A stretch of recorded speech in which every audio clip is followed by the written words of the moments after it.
Hello there guys, and welcome back to the channel. So yesterday during my solo incursions push, we received updates to Battlegrounds Season 2. And there are some good things, there are some things that I'm extremely worried about, and there are some things that I feel are being misunderstood as well. And to kind of summarize this entire thing together, I do think Season 2 system is much better than Season 1. It is not exactly what I would have wanted. It is not exactly what I would have made. I do think there is still room for improvement, and there are definitely some things that remain to be seen and might need to be adjusted. But at the same point, I do think this is about as good of a deal, and actually even better deal that I kind of expected Kabamas to give. So let's get to the most meaningful bits. One of the important things that might kind of fly out below the radar is that they have reduced the amount of trophy tokens in the Alliance event rank rewards, and they have reduced the amount of 6-star shards in the solo event rank rewards, and they have quite significantly and drastically improved Gladiator Sacred ranking rewards. So now it does feel a lot more meaningful whether you finish in Celestial 4 or Quantum 2. It matters, because if you do get extra 30,000 trophy tokens, the 30,000 trophy tokens basically is something like 100 signature stones or something close to that. So there is a difference, there is a meaning to finishing higher. Is it, comparatively impactful enough? I'm not super sure, but it is definitely better. I would still like the Gladiator Circuit rewards to be more prominent and perhaps feature something else than trophy tokens, but I believe that is where the relics eventually will come in. But as far as it stands now, again, it isn't the season rewards that I would put, but it is better. The other big change is obviously the fact that Energy will now give points for solo and alliance events, and they are also changing Elder's Mark system. Elder's Marks are coming back, unfortunately. They are increasing the storage capacity, removing most of the bundles for purchase, and they're also increasing the amount of Elder's Marks you earn when you purchase them with units. So previously 135 units, I think, gave you 120 Elder's Marks. Now it's going to give you 315. However, they are increasing Elder's Mark cost to start a match from 15 to 90, which I do think might be too big of an increase, but not because it's too expensive, it's because it's too fast. And let me explain that. A lot of people are quite upset with this, because at the moment, the base idea is that one match with Elder's Marks equals 6 matches with units, more or less. However, units and Elder Marks actually have exactly the same, Elder's Marks and Energy actually has exactly the same value. As in, if you have, let's say, 270 units, you can go and buy 9 energy refills and use all of those energy refills in Battlegrounds, or you can buy 2 bundles of Elder's Marks and use those 2 bundles of Elder's Marks, and you're going to end up with exactly the same points. In this case, obviously, the advantage to energy refills is the fact that you can farm them for free, you get energy recharge, daily, your natural energy grows, and you don't always have to use units for it. But doing so, if you use units on energy, it is actually points-wise exactly the same thing, which is much better than I thought it would be. I genuinely thought it would be something in a form of where, let's say, 1 unit spent on energy is 2 or 3 times less points than 1 unit spent on Elder's Marks, where I thought they're going to be pushing the Elder's Mark currency very, very hard and very fast. As it stands right now, also, you get enough Elder's Marks in Alliance events and in Victory Track to cover that for all of the solo objectives. So you do not have to purchase any Elder's Marks to have enough of them to use only them basically with 50-50 win-loss ratio and earn all of the solo event milestones and alliance event milestones as a team. And any points you earn with energy refills would be just kind of extra on top. A lot of people are still kind of concerned by the fact that, oh, you get too many points with Elder's Marks. But the best comparison here with Elder's Marks in current format would be, I suppose, to arena grinding. You can grind arena with all your champions, use your, I don't know, 5-star rank 4s, 5-star rank 5s, 6-star rank 1s, 6-star rank 2s, and 6-star rank 3s and 4s in arena and get a lot of points, but it's going to take a lot of time. Or, equally at the same time, you can refresh your top team of 6-star rank 4s and get much more points at the same time, but it's going to cost you a lot of units. So that is kind of situation where it is comparable here. Everybody can benefit from getting through victory track and earning all the milestone points quickly with Elder's Marks, because Kabam gives Elder's Marks as you progress through victory track, and they give you Elder's Marks for Alliance event as well. And then, how many points you put up for the season?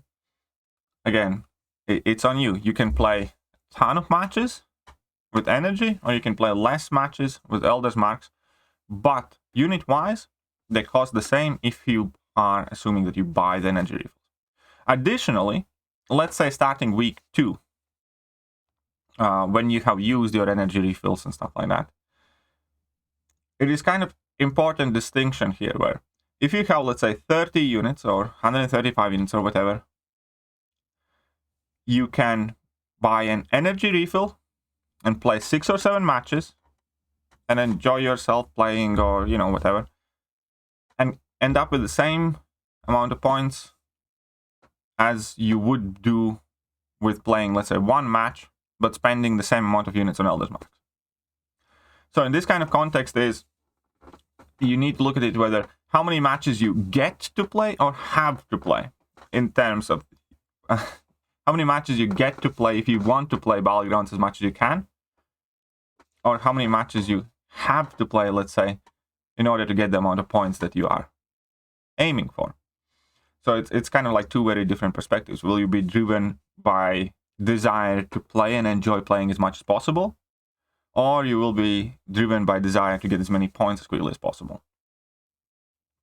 But ultimately, either one of these two things do give you points towards rank rewards, and the more you play, the higher you play. Again, this is not the system that I would love, but this is, or I would necessarily, you know, make myself, but it is much, much, much better.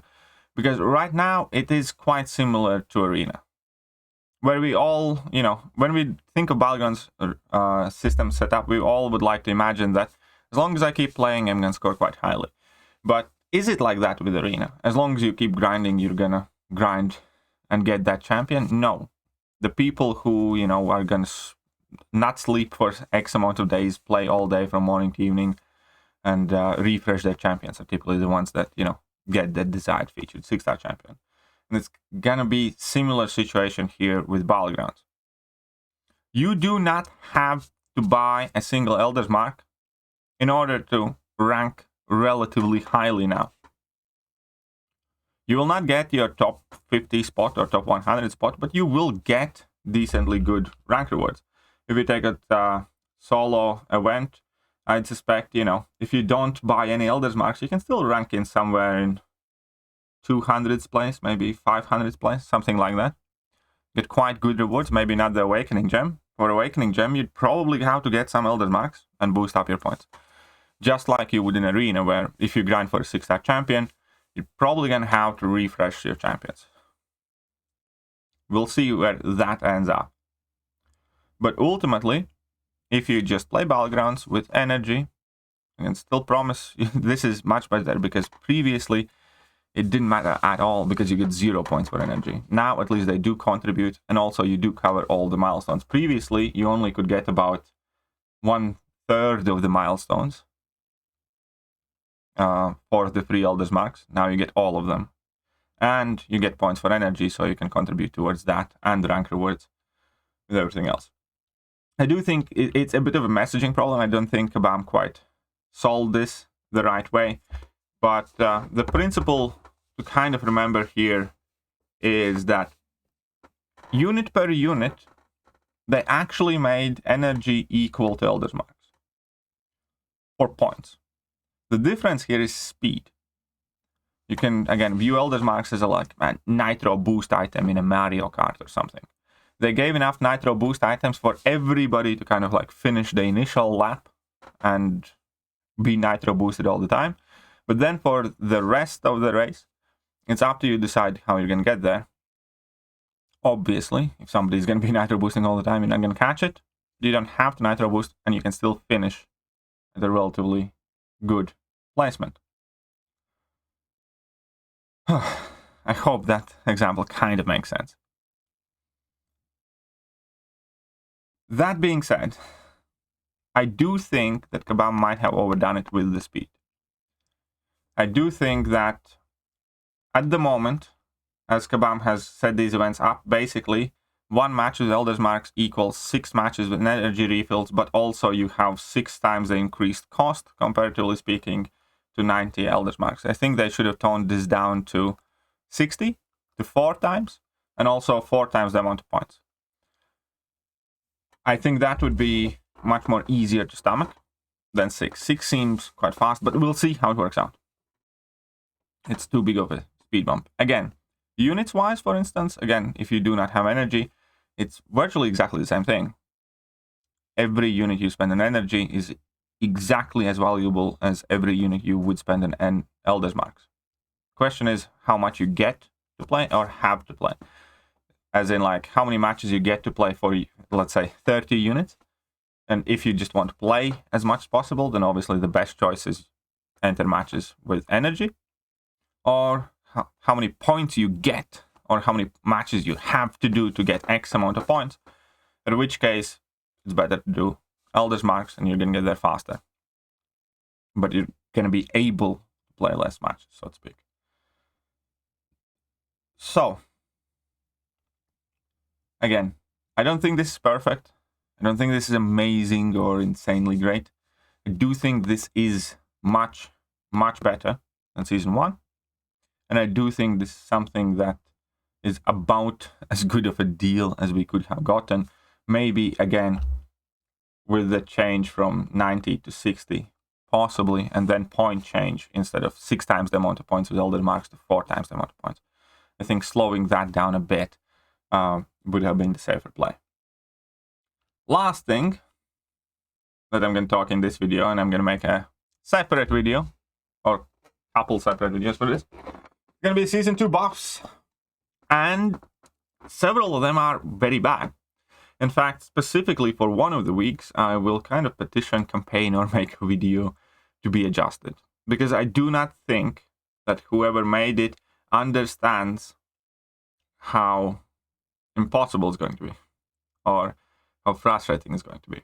Anyways, the one thing that really irks me from the get-go is that Victory Track basically has no node.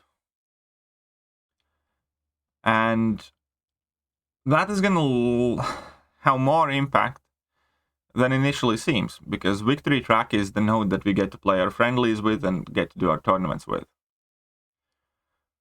So Victory Track basically disables True Strike, True Accuracy, and True Sense, which is, fair enough, whatever. Hardly any champions, not that many champions rely on it.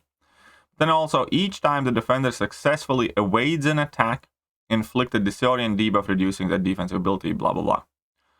And that's it. Here is the problem. You're not going to put an OG Spider-Man or a Nightcrawler or whatever, a Spider-Gwen or whatever on the defense. You're going to put the toughest and best defenders in your deck. Anyways, especially because getting a disorient debuff placed on you is hardly a penalty. You know what I mean? There are plenty of champions, that will benefit from it. It's like, oh, I got a disorient debuff, let me get that willpower heal. Then there are champions like Kingpin. It's like, oh, let me just numb that up and turn it into a rage. And additionally, there aren't that many away champions that are actually good worthwhile champions, Rankian. I'm sure I'm sure initially people will try to add Spider-Men and Nightcrawlers and whatnot in their defense. And soon they will realize that the opponent runs through them as is, whilst you're getting stuck fighting Sasquatches and Korgs and Killmongers and stuff like that. So, victory track is basically no nodes as far as I'm concerned, and that I do not like at all. That will also make tournaments crappier. Now, Gladiator Circuit Week 1, I however do like, because Gladiator Circuit added in Mixmaster, which I'm not upset about. It's basically the same nodes plus Mixmaster, and now all of a sudden, this setup makes much more sense because, you know, Mixmaster Korg anyone? Mixmaster Sasquatch anyone? You know, that's all of a sudden is more kind of like intimidating.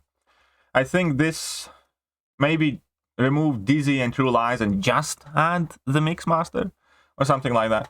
But victory track nodes, I think for a month are going to be bad. I don't think too many people are going to enjoy it because it's going to be effectively like playing with no nodes, in which case it always benefits the bigger account and it always goes into a nuke fest. So it's just going to be who can nuke your opponent down the fastest, basically. This, however, I think is much better with the Mixmaster. Now, week 2 does sound very scary. Defender has a 60% chance to auto-block basic attacks. This chance decreases by 15% for each buff on the attacker. While auto-block chance is above 0, the defender gains 100% chance to resist a heavy block. Now, we do not know whether that will trigger parry. I hope it doesn't, but still, even if it doesn't, it sounds annoying. Then we have Concussive Resonance, where hitting in their block gives concussions on you. That will again open some cheese possibilities, but, you know, could be interesting. And True Lies, again, taking away True Strike and True Accuracy. So week 2, that sounds quite scary, but I'm kind of up for it, willing to try it. Week 3 sounds kind of meek, to be honest. Each time the defender is knocked down, they gain a Cruelty passive, granting 35% critical damage rating for 7 seconds. While the defender has a Cruelty passive, they can strike critical hits even while the opponent's blocking. So basically, don't knock them down too much, or, you know, don't block whilst they have Cruelty passive. That's about it. So again, it's kind of a nuke fest node. Also, when the defender strikes the attacker's block, the defender regenerates 5% of the damage dealt, which, you know, we'll see how impactful it is. But I think week 3, again, is going to be kind of like a nuke fest, so I'm not a fan of this one. And week 4 is arguably going to be the worst one of them all. Week 4, you know, intercepting the opponent's dash attack with a basic attack grants the attacker a precision passive, giving them guaranteed critical hits for 7 seconds. Sounds cool, right? But crit me with your best shot is one of the worst nodes to add to a game mode like this.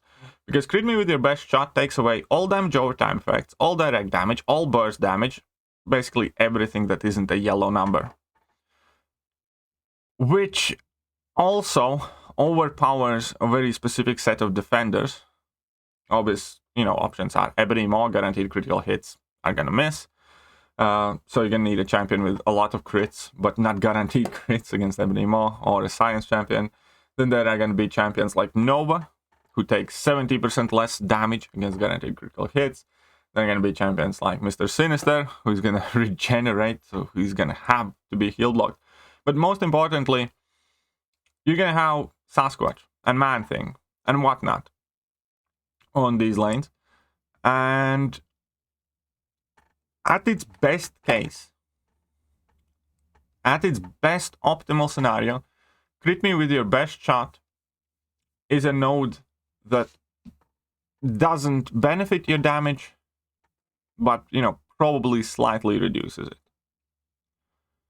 In an average case, crit me with your best shot is far worse than Safeguard and any other damage mitigation nodes. Because you discount majority of the champion's main or, you know, alternative damage sources. And historically, it has always been a fairly bad playing experience. I'm going to make a video specifically about this, but I'm very worried about this node, and I hope Kabam changes week 4 meta. And also hopefully week 3 track meta. Let me know what you guys think, and I'm gonna catch you guys later. See ya.